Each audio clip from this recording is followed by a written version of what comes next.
Welcome to an adventure of the mind. It begins by looking ahead to the sights and sounds of the mechanical universe. There are certain human activities that the mind associates with a particular place because it's somehow more special, more elegant there. For example, I'm not inclined to gamble, but if I wanted to, I wouldn't go and play poker in some sleazy back room. I would take the Concorde to Monte Carlo, put on my tuxedo, and play roulette in the casino.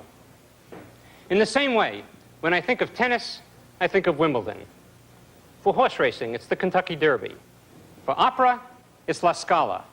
And for physics, if you want to study physics, the place is Caltech. That's what we're here for. Let's get started.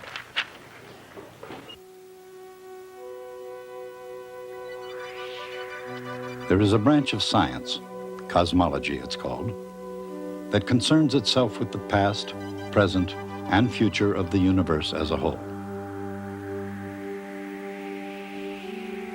How did that universe begin? How has it evolved? And where is it going? There is another branch of science, in the realm of physics to be exact, which is called mechanics. The science of mechanics concerns itself with something not quite as philosophical, perhaps, but no less profound. However it started, and wherever it's going, how does it all work?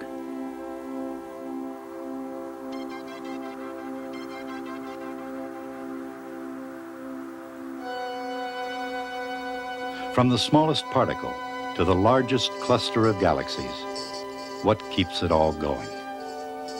Whether it's speeding up, slowing down, changing direction, or cruising straight ahead, why does it all behave the way it does? Whether it's a solid, a liquid, or a gas, or an enigmatic unseen force, just how does it all interact? And why? All of these questions, from the simplest to the most profound, are by no means late arrivals. In one form or another, they've been around as long as there have been people to ask them. Even the earliest human inhabitants of this planet must have looked up at the sky and across the landscape and asked, how does it all work? And without even knowing it, they had taken the first tentative steps toward discovering and understanding the mechanical universe. If there is a key to understanding the mechanical universe, it can be found in the realm of mathematics. And among early civilizations, there were no greater mathematicians than the ancient Greeks. The work of Greek mathematicians added immeasurably to the advancement of science. In the area of circles, for example, they worked to the point of exhaustion, which is precisely what it took to find the number pi. But despite, or maybe because of, such brilliant discoveries, the Greeks fell behind. Once the Golden Age was over, they placed a lower value on the questions than on the answers. So, with too few questions, the world bought Aristotle's mechanics, with Plato's ideals, and eventually Ptolemy's solar system, in which the planets orbit the Earth uniformly, circles on perfect circles, was held aloft by conventional wisdom. Answers instead of questions, that went almost unchallenged well into the Renaissance. The intellectual direction of Western civilization had fallen into line behind the endless circular argument of the Platonic ideal. The question isn't really why, unless it's why tamper with perfection. The question is how. How, 1,500 years after Ptolemy, was the perfect circle broken? And in what must seem another contradiction of logic, how did an orderly new world take shape in the crucible of scientific revolution? It began when an extremely curious Polish monk, Nicholas Copernicus, looked toward the stars and saw things in a different light. Among other things in the Copernican solar system, the Earth orbits the sun rather than the other way around. Why did Copernicus see the universe this way? And from a scientific point of view, how did such a vision make him the world's first revolutionary? An intellectual bridge that had spanned thousands of years waved precariously in the winds of change. Pillars of an age-old academic community were beset with threatening questions.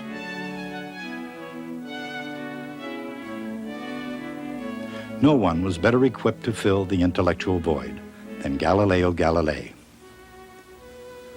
Though Aristotelian thinking still ruled the world of the Italian Renaissance, Galileo was an exception to the rule. He was a Copernican with the courage of his convictions. In other words, he had the right idea at the wrong time. Fine, said his critics, an army which arose in defense of the status quo. But if the Earth really spins, why does a ball, dropped from a tower in Pisa, for example, land directly below? Why not in the next city-state?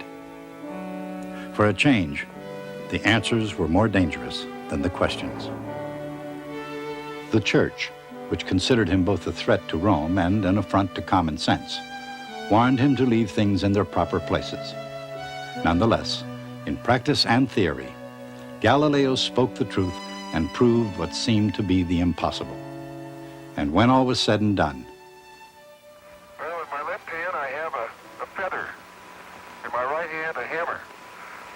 And I'll drop the two of them here and hopefully they'll hit the ground at the same time.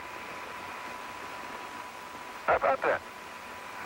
That proves that Mr. Galileo was correct in his findings.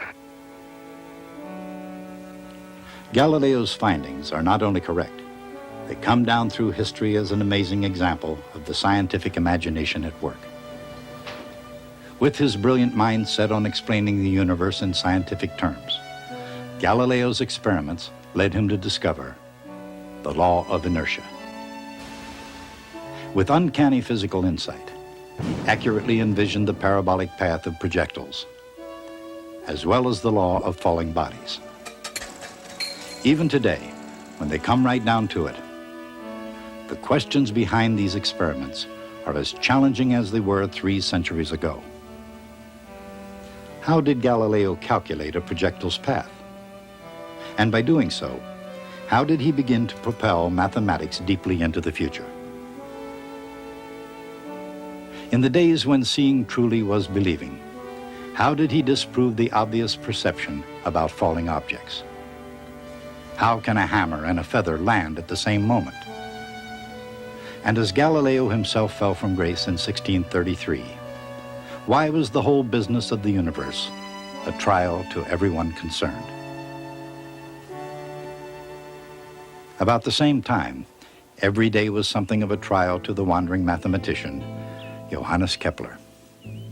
To a man in almost constant flight for his life, a life of illness and poverty, the loss of love and loved ones, witch hunts and the even meaner spirits of his associates, simple existence was something of a challenge. Surely, no man ever sacrificed more to grasp the scientific truth. But on the other hand, no man's discoveries ever proved more rewarding than Kepler's laws. The law of ellipses, the law of equal areas, and Kepler's third law of planetary motion, the law of harmony. With his laws of planetary motion as the key, Kepler entered the secret chamber of the cosmos. And yet, by explaining how rather than why the solar system works, he was destined to remain on the threshold of the mechanical universe. It was time for someone else to come along and take the final step. On this very path, which led directly to the moon, along came Isaac Newton with some crucial questions of his own. Why does an apple fall? Since an apple falls, why not the moon? If an apple and the moon fall for the same reason, why doesn't the moon, like the apple, crash into the earth. With such questions, the questions of a lifetime, Newton rather calmly sat down and piece by piece destroyed beyond repair the age-old machinery of the Aristotelian universe. And then, with answers that were equally astounding, he created something to take its place: the mechanical universe. The mechanical universe, a predictable, orderly universe, obeying precise mathematical laws. And, with the laws of motion, the ability to take on almost any physical challenge. With his laws of motion, not unlike David confronting Goliath, Isaac Newton took on the great issues of mechanics. Armed with his keen mastery of forces, a precise knowledge of trajectories, and the universal law of gravitation,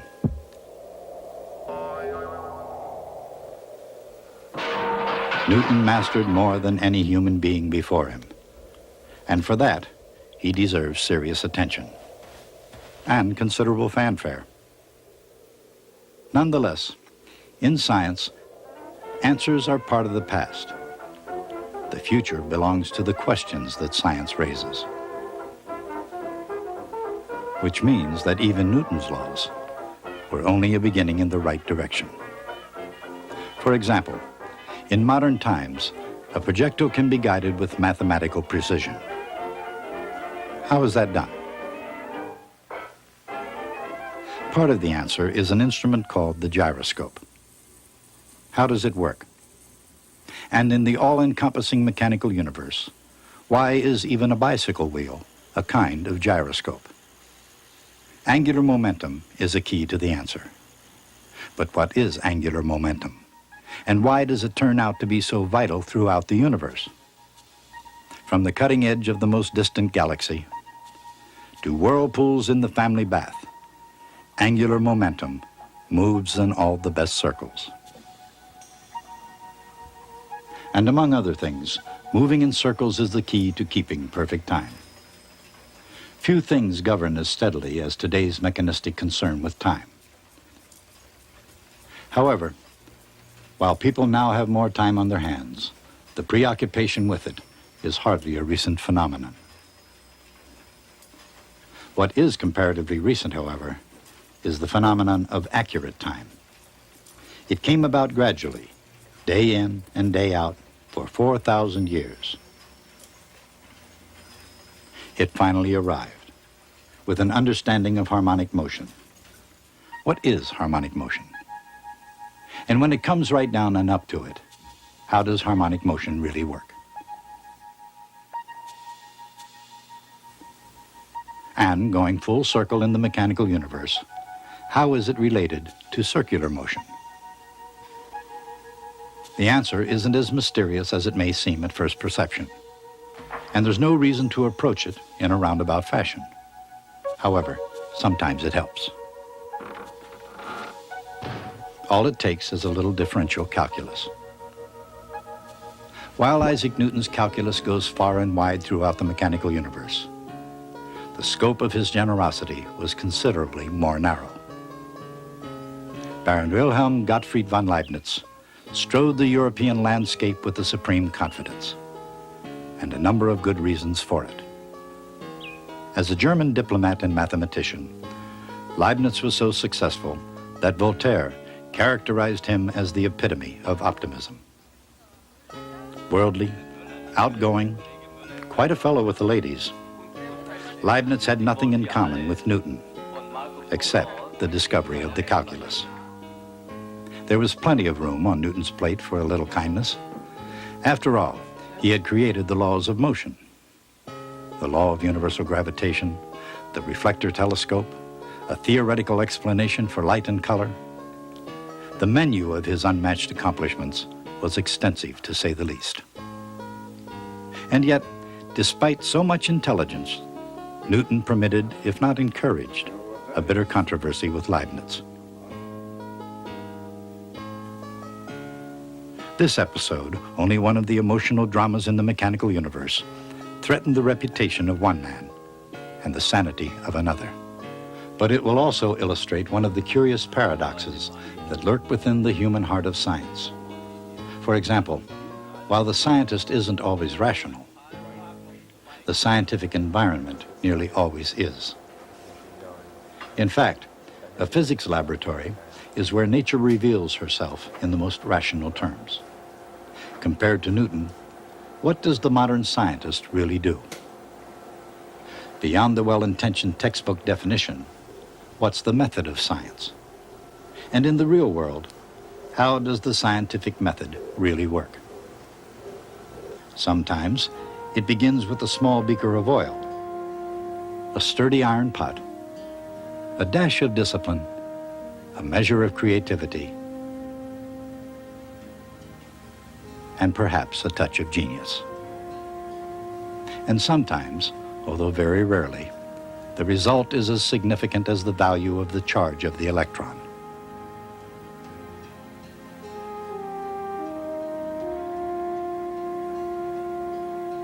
Who was this physicist?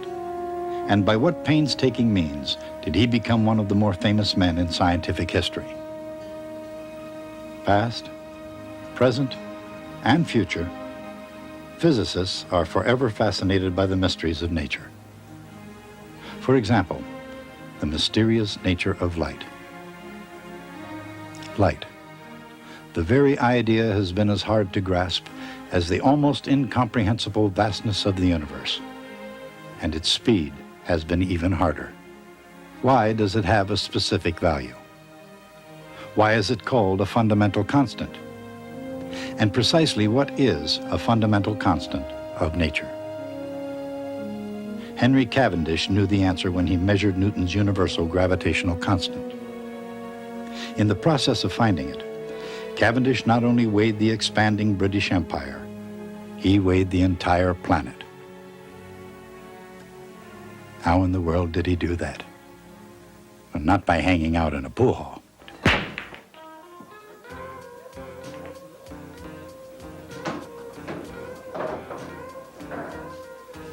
These men lived by laws that, if not exactly legal, are nonetheless well within the laws of classical mechanics. Of course, not every man here fully appreciates that fact. Most walk down Chalky's narrow stairs to shoot a stick or to profit from the experience by some other means. But odds are, when certain laws of physics are applied just right, every man here fully appreciates the effects. The effects depend on the law of conservation of momentum. And like the game of billiards, it happened to originate in France. In the early 17th century, René Descartes grew up to love mathematics as the workings of God. And as a philosopher, he sought an explanation for all worldly phenomena. In the process, Descartes not only conceived the conservation of momentum, he discovered analytic geometry. With that discovery, he changed forever the terrain of mathematics. How, by one vehicle or another, do great scientific explorers approach unknown terrain? And when something has been discovered already, how can someone else sail right in and claim the credit? Whatever the science, from electricity to mechanics,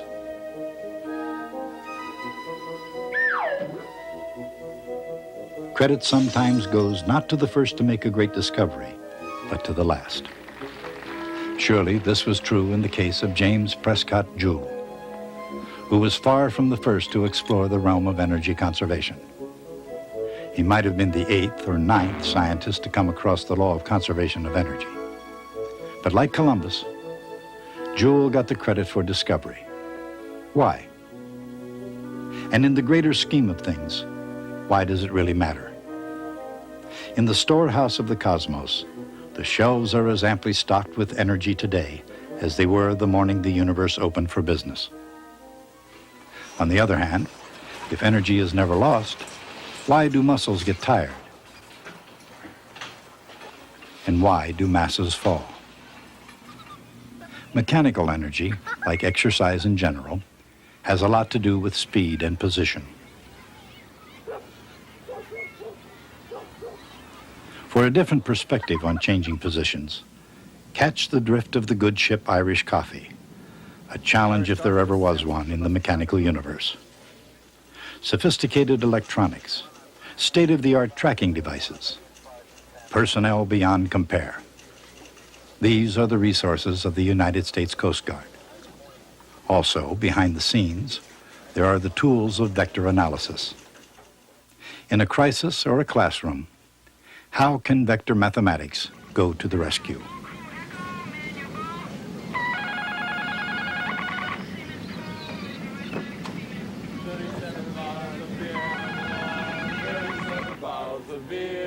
In the serious world of science, vector mathematics can accomplish miracles. So the question is not whether it can come to this rescue, but whether it really should. Put another way, is this music? Or is it Memorex? In any case, a classic Memorex commercial clearly illustrates both excellent reproduction and the physical phenomenon of resonance. What is resonance? How are its many forms heard from throughout the mechanical universe?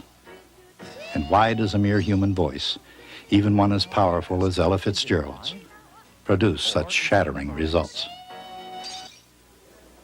And in the even greater atmosphere of the mechanical universe, what are some other forms of sound and fury? This trio undertook a journey that surpassed every earthly explorer since the first primitive step into the unknown. Their destiny had been determined by engineers and scientists, technicians and visionaries, researchers and test pilots, by the best laid plans and all the right stuff. But like the rocket itself, a straightforward question arose. How is it possible to get from here to there? Historically speaking, rockets don't go anywhere without a pretty good plan behind them. And even today, they don't get very far without classical mechanics. Who are the space navigators? Beyond the everyday world, what do they seek? And often surprisingly, what do they find? From Johannes Kepler onward, celestial scientists could calculate the motions of the solar system. But the miracle of the space age is making heaven passable as well as possible. While that might have been what the father of classical mechanics dreamed of, it's what the space navigators do. In a sense, all scientists are navigators and explorers. The quest, in one way or another, has always been human destiny. The strategy has always had something to do with teaching and learning, with imagination and logic, with trial and error, with taking risks and going to the limit. Not only the strategy, but the universe itself may turn out to be some sort of cosmic game. Over the years, the roster has included some very impressive players. Some played by the rules, and some made up their own. But all of them shared a common need. They had to play the game. It's been played for the highest stakes and for the longest time. And in a sense, the game will never be over. I think that our subject, classical mechanics, is part of the most important discovery in human history. Before it was made, our view of the universe was the one that we received from the ancient Greeks, mainly in the words of Plato and Aristotle. In that view, the crystal spheres of the heavens were immutable, serene, eternal, and perfect. Only down here, on this lowly earth, was there confusion, decay, disorder, and death. It was a view that was literally designed to put us in our places. But that place, the earth, was at the center of the universe, and we could easily imagine ourselves to be the purpose of creation. Then along came Copernicus and Kepler and Galileo and Newton, and by the time they were done, we lived on a speck of dust in a forsaken galaxy in a lost corner of the universe. No matter how lowly Plato and Aristotle had tried to make us, never in their wildest dreams did they think of doing that to us. Life today is not very different from what it was 2,000 years ago. In its essentials, the human condition has not changed very much. But in that one thing, it's changed forever. We've discovered our place in the universe. That's why the discovery is so important. Our job is to find out what that discovery was, how it was made, and by whom. And we'll begin with one of the most important discoveries by Galileo Galilei when we meet here next time.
Annenberg Media.